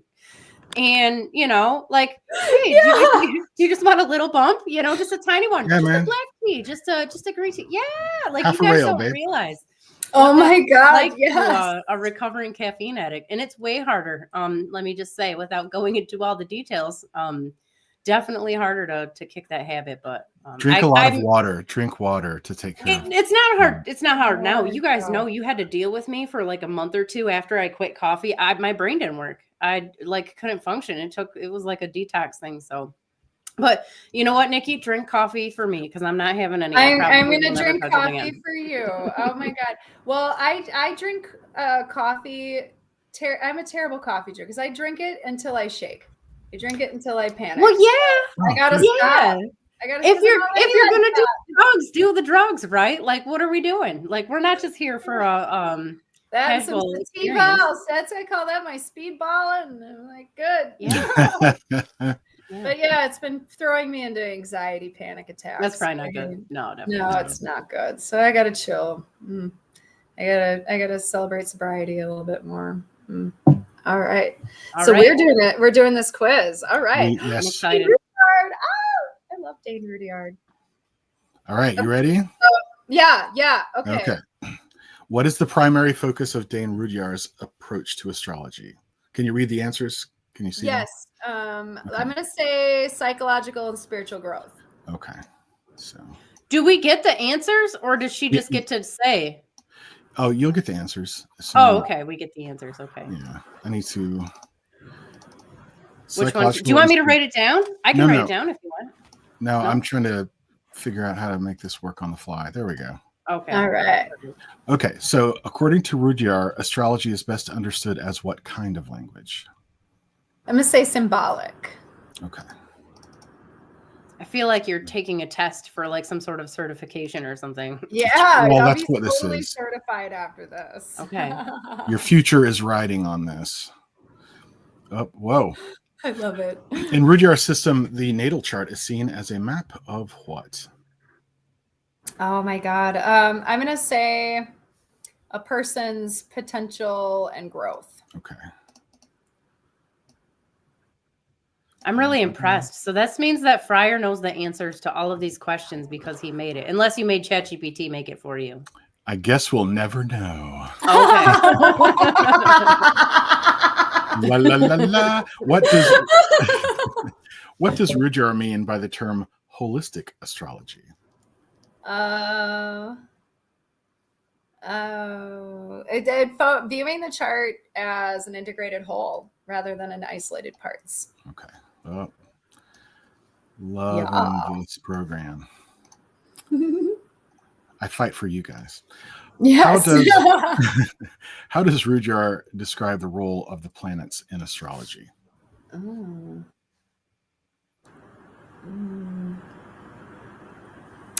Symbols of archetypal forces. Archetypal forces. That's the one. That's the one. It's the coffee. It's That's right, the coffee. What is the significance of the sun in Rudyard's astrological philosophy? We're like, oh. I know. I'm like, a B. It symbolizes the ego and the core of one's identity. See, this is what you get for reading books. This is what I get for reading. Stupid reading. Get quizzed on the read. That's right. According to Rudyard, the moon primarily represents what? Oh, emotional, instinctual responses. Well, obviously, it's material possessions, but okay. Yeah. Obviously. Obviously. How does Rudyard interpret the zodiac signs? As stages of an evolutionary cycle. Yeah, Were these all B? I'm saying B. just pick B. Just pick B for all of them. Interesting. Yeah. Did you tell ChatGPT to randomize it?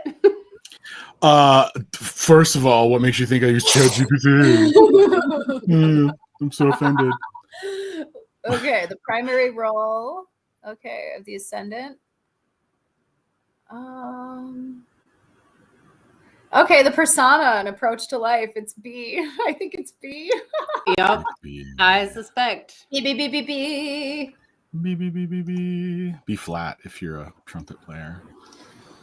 Sorry, that was a musician joke. What does Rudyard emphasize about aspects between planets? B, the dynamic relationships they create. I was gonna say B. Oh, were you really? I was just guessing. The ability to cancel each other out. I wish. Who wrote this stupid quiz? In Rudyard's view, what is the purpose of transits? To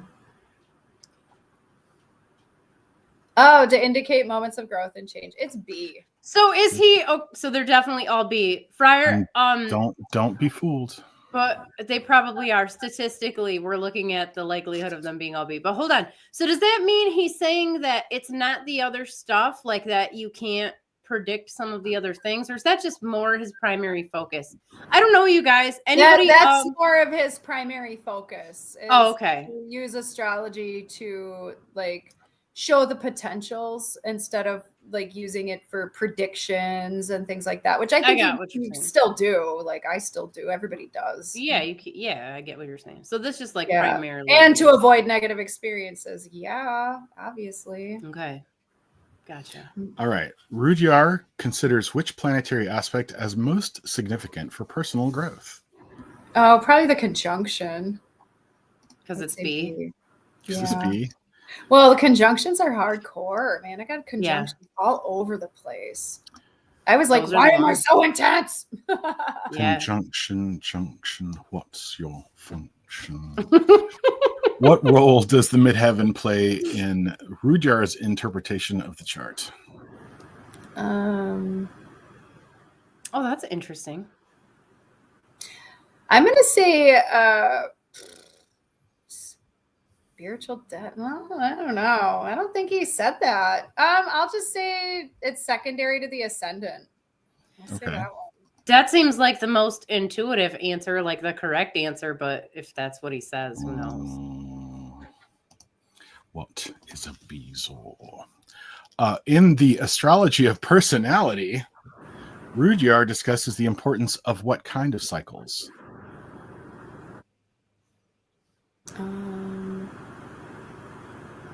Well, he talks about a lot of cycles in that book. We talk about all these, but I'm going to say the C, individual and collective evolutionary cycles. Okay. I'll say that one. But yeah, lunar and solar cycles are super important. Like he definitely talks about that. How does Rudyard differentiate destiny and fate?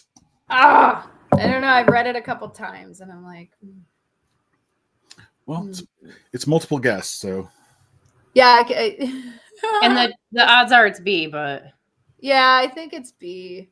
Yeah, it's definitely not C. Fate is positive while destiny is negative. Fate is related to astrology while destiny is not. Yeah, definitely B. I think it's B. All right. What does Rudyard identify as the purpose of the houses in astrology? Oh, B.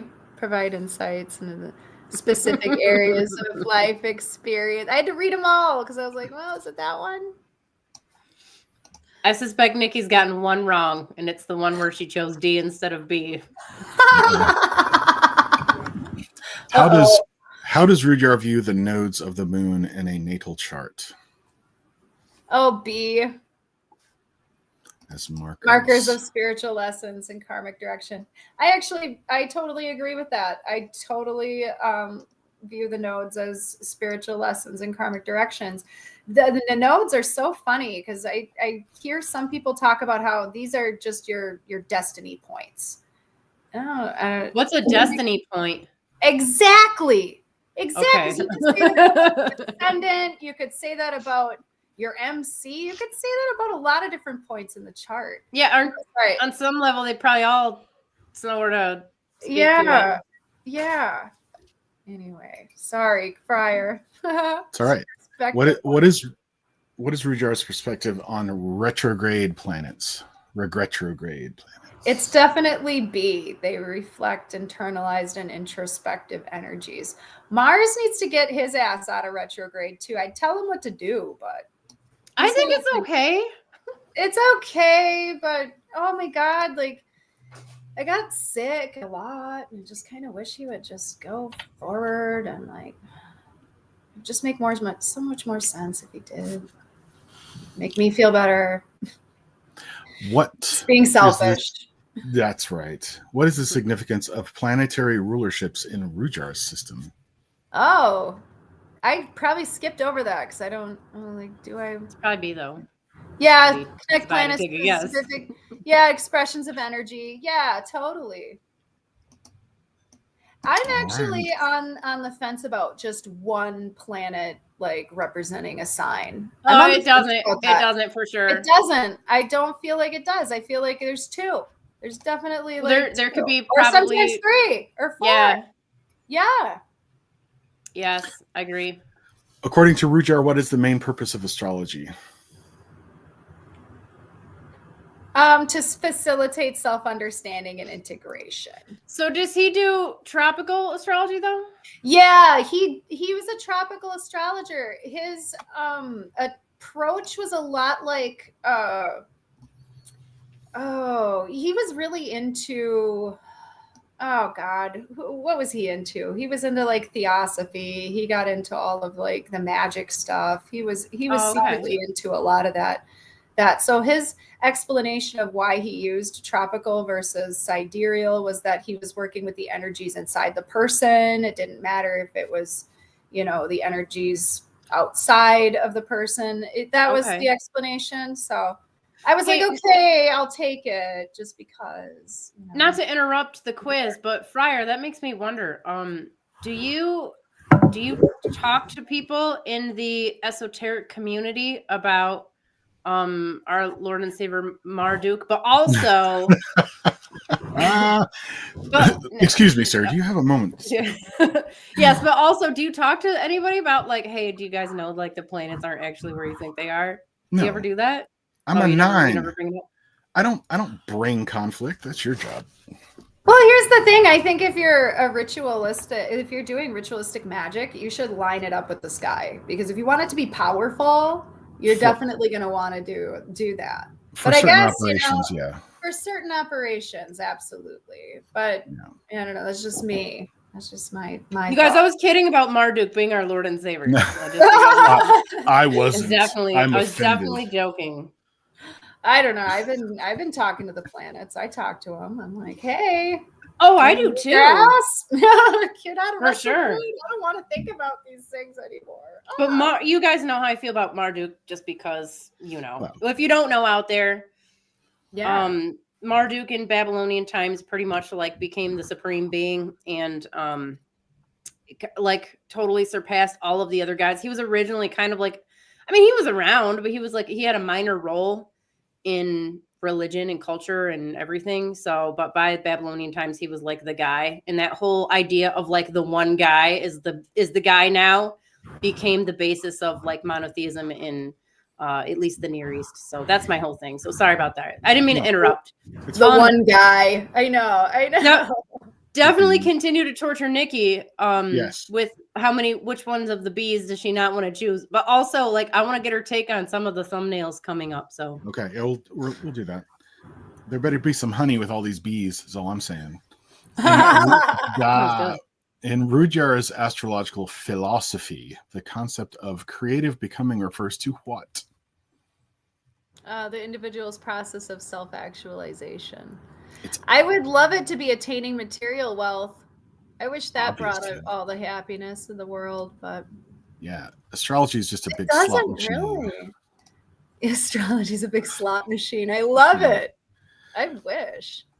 What is the meaning of a stellium in a natal chart according to Rujar?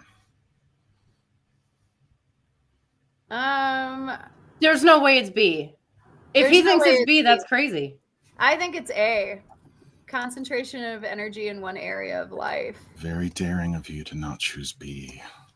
Well, It was. karmic difficulty. Bold I move. mean, I don't know. Because You of a could have- stellium? Yeah, that's crazy. I mean, what if you're a brand new person? Like, I don't know.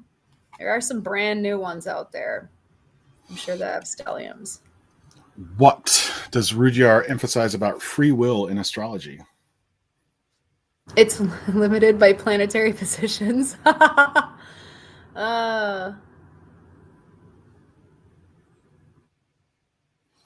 don't know. I'm gonna say it's predetermined by no, okay. Holy shit. I don't know what he said. It's all right. I don't know what he said either. Yeah, It's well, I'll multiple say guess. D. I'll say D just because it's predetermined by karmic patterns. Because we can see karmic patterns in the chart. Yeah, for sure. I mean, but I don't know if I read a whole lot about what he thinks about karma. I don't know. He gets into it. He dips into it. How does Rudyard interpret planetary oppositions in a natal chart? Negative. No, I'm just kidding. He might. I don't know. No, it's B. Opportunities for balance and integration. So, yeah, balance is key when it comes to oppositions. You're going to be out of balance before you're going to be in balance. So, unless you're just amazing. Okay. Yeah, go ahead. Sorry. What does Rudyard mean by seed moments? Oh, B, critical points of new beginnings and transformation, like this new moon. Yeah. I think that is the end of Ye Oldie quiz, and so I shall mark. Oh wow, that that was answer. Yeah, Isn't every new moon a point of new beginnings and transformation? No? Yeah, basically. Okay. Yeah, this last moon cycle was a funky one.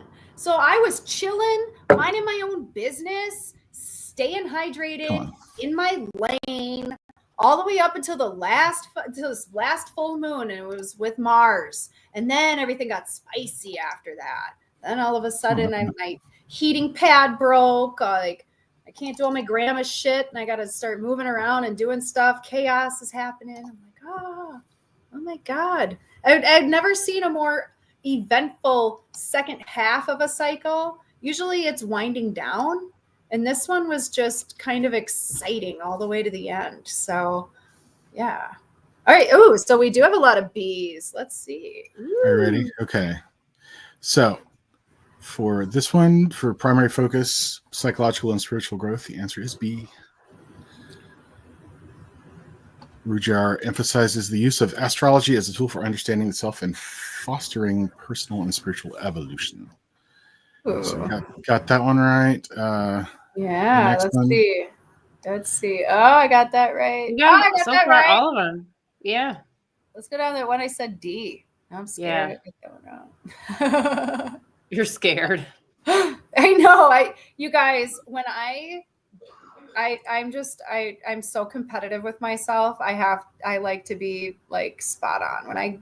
When I throw my whole like badussy into something, you better believe I'm gonna totally go after it. So, was that Pig Latin for a part of anatomy that I? Oh my God! Is that what I heard? Okay, I just wanted to make sure I wasn't hallucinating. It all in there, man. Oh, he said square. Oh yeah, squares do suck. I'm in Square Town right now, actually. My personal transits are totally Square Town. Oh, I did get one wrong. He said that's the most significant for personal growth. Yes. Oh, I get what you're saying. Okay, yeah. Yeah. There's a challenge, and that will make you grow. I gotcha. Yeah, I guess I totally can get down with that. That's real. It's happening. Yeah, I would agree with that too. Oh, I got D. I got the D wrong. They said B. What? Spiritual destiny or life purpose? Sorry, that was the longest. That's all right. That's okay. I mean, maybe I have to look at the MC a little bit better. That's new to me. The MC Hammer. The MC Hammer. Yeah. All right. What else? So far. Yeah. Damn. We're all right. We did. You're good. an expert. You're an expert. Did good. I'm sending everyone to you now. Yeah. For your the expertise. Dave quiz. I like his his stuff. I like his books because they're broken down into essays and you can read about all the different things he's just a genius. And I like his interpretations of the planets, and I really love his book called The Pulse of Life. The Pulse of Life, he talks about the entire zodiac cycle, starting from Aries, working all the way around. And I love the explanation. And Marcy and I on the calls have talked about the lunation cycle. And I feel like that should be a required reading for everybody. Lorna, that one is definitely a good one, the lunation cycle. I've read that one actually twice. I love it. I'll probably read it again because I just can't get the information to stay in here. It's like a leaky bucket. I learn new information and old information falls out. Well, it looks like you and Ruja are at odds on question 23. Yeah, which one is that one? Ooh, what did he say? About free will. He says it plays a critical role in interpreting the natal chart. Yeah. Oh, okay. Well, that's pretty rant. That's just he didn't really answer that free will thing then. Just plays a critical role. What would you miss? 3, 4, 3? No, I was 3, and that was iffy. Yeah. You did a fine job, Nikki. You're an expert. I think I still passed the quiz. Probably a 79%. You sure did. Oh yeah, for sure. That's a C. I'll take it. Let's do some thumbnails. I'm excited. Yeah, let's take a look. We haven't looked at them in a few weeks. That's right. Joni. Got Joni. Nope. No teeth though. No teeth this time. That's kind of sad. No, she looks like she's sucking in hard. That's what it does. It's right? She's getting ready. I'm the only one who sees that? Okay. Yeah, no, it's a big inhale. Yeah. That is the biggest inhale. She's getting ready to speak about love and conflict. Michael Hardigan says, hey, Nikki, are you even still on Facebook? I looked for you the other day, but I couldn't find you. No, I deleted my Facebook. I deleted it and it's gone forever now. I was I had some bad things going on there and I just didn't want to be on it anymore. And I just don't know if I'll go back or not. I'm not sure. I don't know if I want to. I didn't go back. I've been off for maybe 3 years, and I'm I don't need that anymore. Well, I told some everybody found out about my divorce, and I just had got some gross messages too, and I was ugh, it was just more uncomfortable. Come on. So what? You're sending Nikki messages too? No. I just send them to everybody. Okay, just whoever bites. Just random. No. Yeah. Whoever answers. Gross messages from Friar, but I don't know. I was it got so hard to use. I'm why is this being so difficult to use? I kept running into problems. Still getting reported. I was whoever is on my friends list sucks. So I just decided to let it go. What were you getting reported for? I don't fucking even know. I would just report it. I don't even know. Dude, I was not even on there half the time. I would just go on my groups and leave. And they'd be you got reported for this post. I'm again? Who? Was it astrology stuff? The post? No. Sometimes I would share weed stuff and I stopped sharing that because of where I work, I work at a dispensary, but I don't know. I just kept running into problems. It became so difficult to use that I just thought, every time I turn around, there's another drama. There's another something with this. And I just don't, I don't know. All my problems went away when I deleted it. So, this lady looks like she's in a Depression era painting. She always is doing that. Dust Bowl, Renaissance. you know. Hey, what's a mini grand trine? How is that different from a regular grand trine? It's like jumbo shrimp. What do you mean? Where does that say? Where's mini the grand. where's the mini come in? Well, it's small. Where's that? Who said that? A mini trine. Dust Bowl lady said that, obviously. Huh. Lunatic Okay, that's astrology. interesting. Yeah, she just watched all her crops like blow away in the wind, so you got to give her a break. What are we doing? I'm not seeing what you're seeing. What's a mini trine? I've never heard of it. Nobody, I don't know. Nobody knows. Nobody can tell us. Grand mini I mean, micro trine. I mean, if it's a mini trine, it's all trines, right? Or are you talking about like I don't know why it would be a and then, mini trine. Unless like it's a like sextile. Are you talking about maybe like it's like trine super and then the fast. sextile? If it's the moon, maybe it's a super fast trine, and that's why it's mini, because it's just really quick. But I don't know. It's weird. Pisces Neptune is bottoming out, guys. Is it Bottoming out? Bottoming What's that out. mean? Like they think He it's also leaving. says the new moon is in Aquarius too. So I thought of something very dirty immediately. So Okay, yeah. I didn't- oh, that's usually where my brain goes, and I didn't. Yeah. I didn't connect the dots. it's because you write those dinosaur romance novels, man. well, I'm a secret 8th grader, so I still have that freaking mentality of an 8th grader. I love making fun of stuff. Sexual innuendos are funny. It's Oh. good. That last guy looked like Phil Collins. Which one? Was that the guy? Yeah, a little that bit. guy. Little Yeah, bit. a little bit. Nice. Aquarius. Oh, the fucking Pluto's not in Aquarius. He can feel it coming in the air tonight, so I, Yeah. Yeah. wouldn't argue with that guy.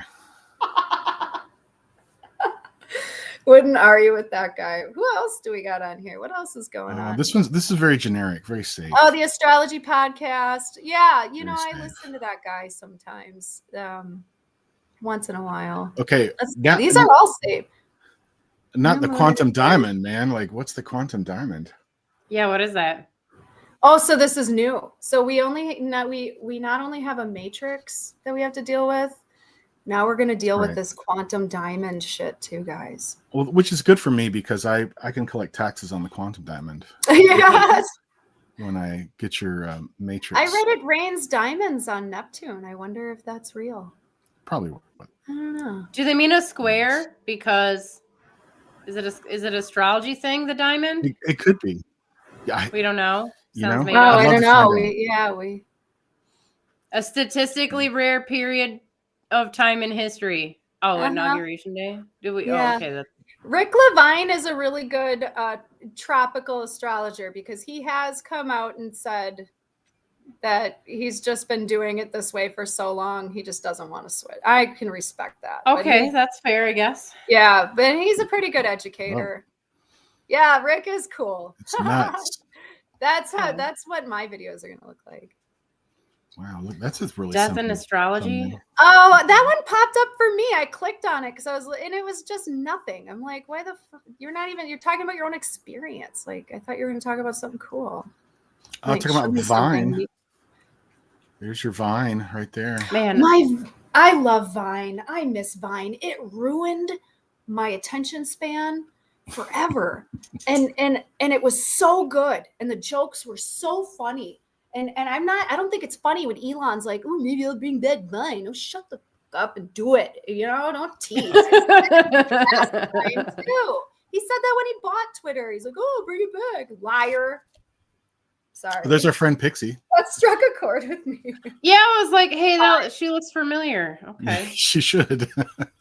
Yeah. I think maybe I'm Well, my screen's tiny. I'm worried to crash my video card. So everything I'm looking at is super, super tiny. oh sorry. The knowledge of astrology. Yeah, we're running out of recent Astrology. stuff. Put Or are we? sidereal. Can you find look specifically for Yeah. sidereal stuff? And Just to get see all what comes 3 up. of the videos? That was a really nice Yeah. smile Joni had. We got a good thumbnail of her. That one? No, there was one where she was actually like, Oh, smiling and stuff. yeah. Okay.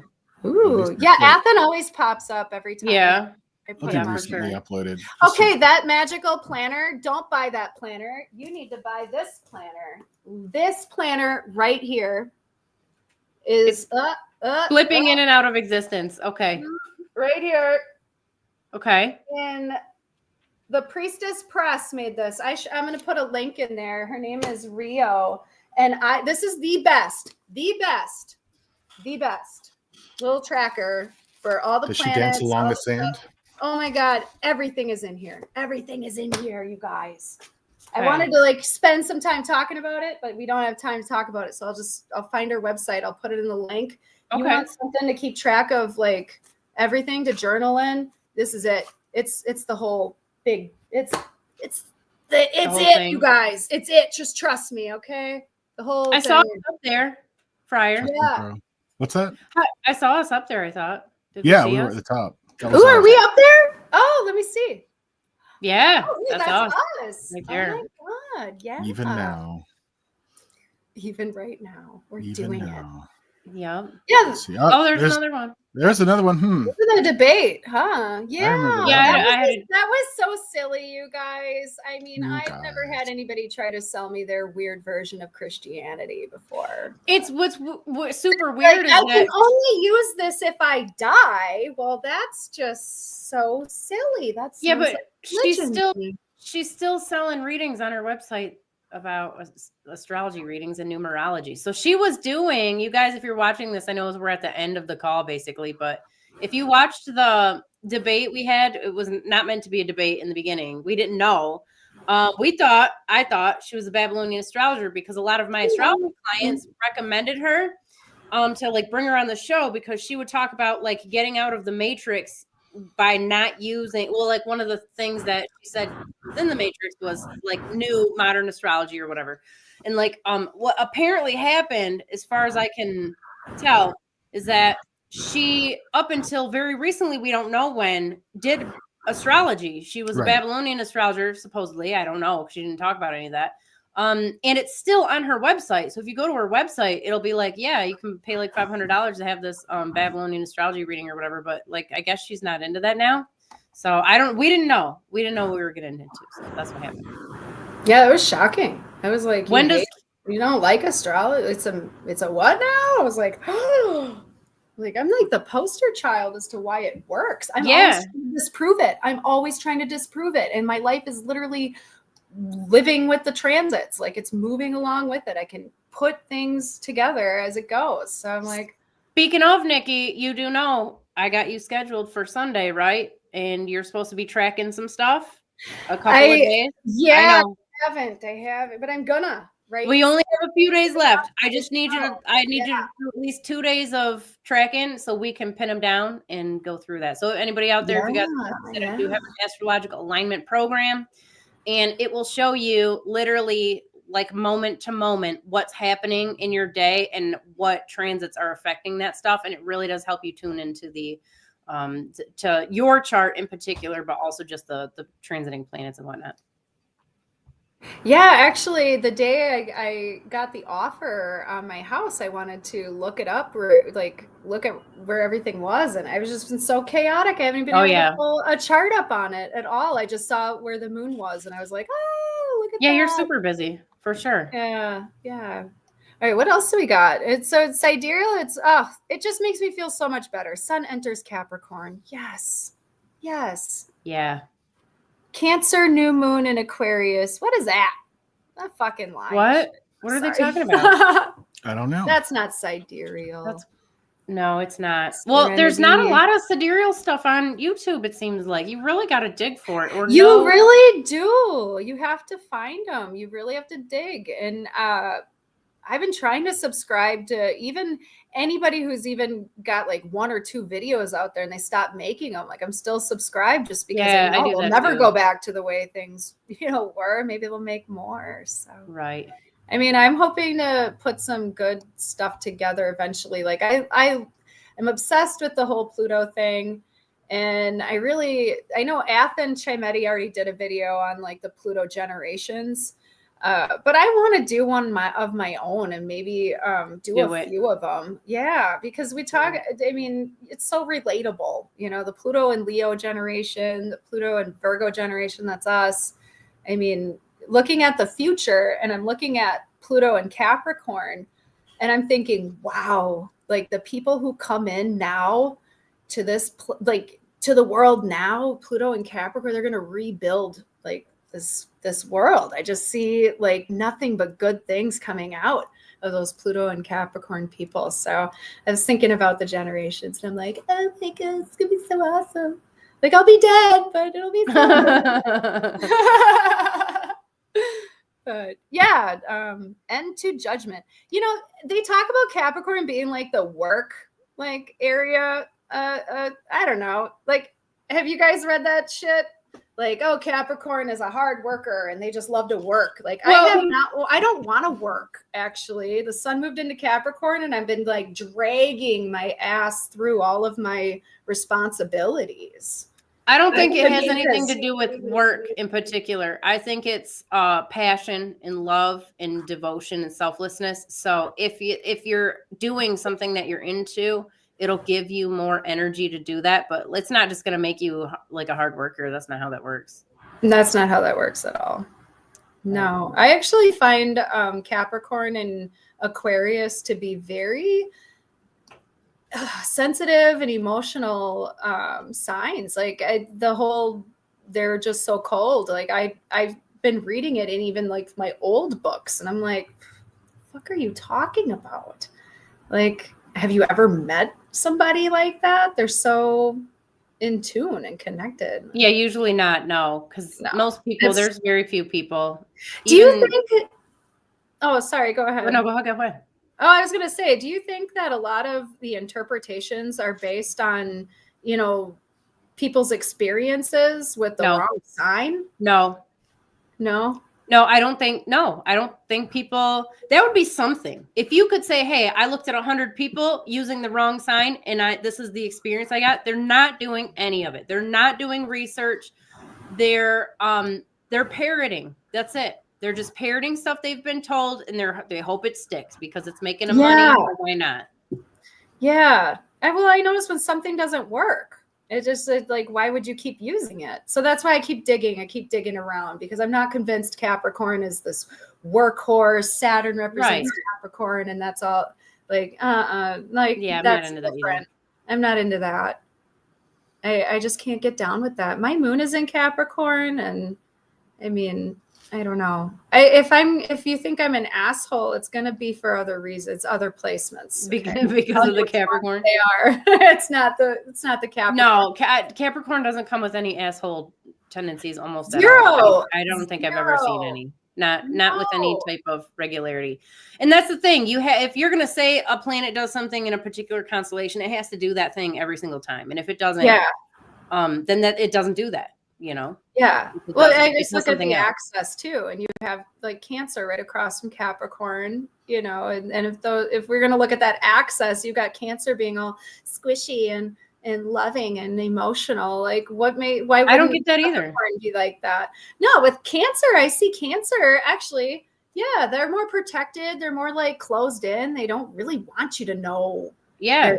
They're secretive, you know? They do, It's like the underworld. That's why. Because they're in the underworld. Yeah. Yes. Right, actually. Yes. Mm. Well, that's probably a good place to, we could keep going because we could wow. Yeah. Yeah, we should probably get going. Yeah, I should. Niki, it's been so great having you as a guest or on our special guest today. Yeah, it feels good being the special guest. I'm so nervous. I sweat through my shirt, but I don't think you can see it. So. No, if I stand by the computer, I sweat. So yeah. Well, I got the space heater on me too. The house is kind of empty, so it's cold and like Your sweater looks like stripy Jupiter. It's really cool. Yeah, I was wearing it Sunday. And you were like, ooh, nice 70s shirt. I was like, ooh, I gotta wear it. It's rad. Hell yeah. I like it. Heck yeah. Thank you. Well, everyone, if you didn't see the ticker ticking by with all of Niki's information, you can contact her at Rebelution, like rebel, fight the power rebel. That's right. Rebelution Astrology. Also like revolution, but with the rebel, right? Okay, so I've made this clear. You can definitely contact her that way, and that's the best way, if not the only way to get a hold of her. She's also usually on the Saturday calls if you guys want to pop on and meet her and talk to her. Sunday. Yeah, that's right. Yeah, Sunday. And you can get that link. There's a link in the description. You can check that out. Obviously, Friar Pezzle, I really hope that you jump on it. You start posting also on Substack, because that's Really? yeah. I would love for you to repost your articles on Substack too. Because I've been meaning to tell you. That's why I'm throwing it in now. Okay. It's kind of like on an aside. Yeah, I've But, been like, reading your articles too. yeah, So, like sure. I really think that you should at the very least repost them up there, because that's like an audience for just the reading. But you guys, Friar has awesome information. Niki has great readings. I've had a reading with her. She fucking nailed it. So, definitely check that out. All of our information is in the video description. We will be back next week. Do we have someone next week, you guys? Hold on, stand by. Somebody entertain while I pull up my calendar. I don't know, but we can always talk about other things too. Do we have when are the Swedish alchemists coming on? Ooh, do they have a really like cute accent? I don't know. Next week we have Rathi Upkalu. At least he's on the schedule. I got to check in with him and make sure that he's all set. He does Sumerian magic and ritual and stuff like that. So, or That's Babylonian, cool. Mesopotamian, Sumerian. Okay. So that'll be pretty cool. Talismans and shit. That is so cool. He's got definitely some good info and some cool stories. So it'll definitely be fun. He will make your crescent very fertile. Possibly, yeah. So keep it to yourself, because you don't know what might happen. Got to protect it. So yeah, with that, we're gonna let everybody go here, and thank you so much for joining us, everybody out there, for popping in and hanging with us. And once again, be sure to like, share, subscribe, follow us wherever we're followable, and we'll be back next week. So love you guys. Have fun. Bye bye. Bye bye bye.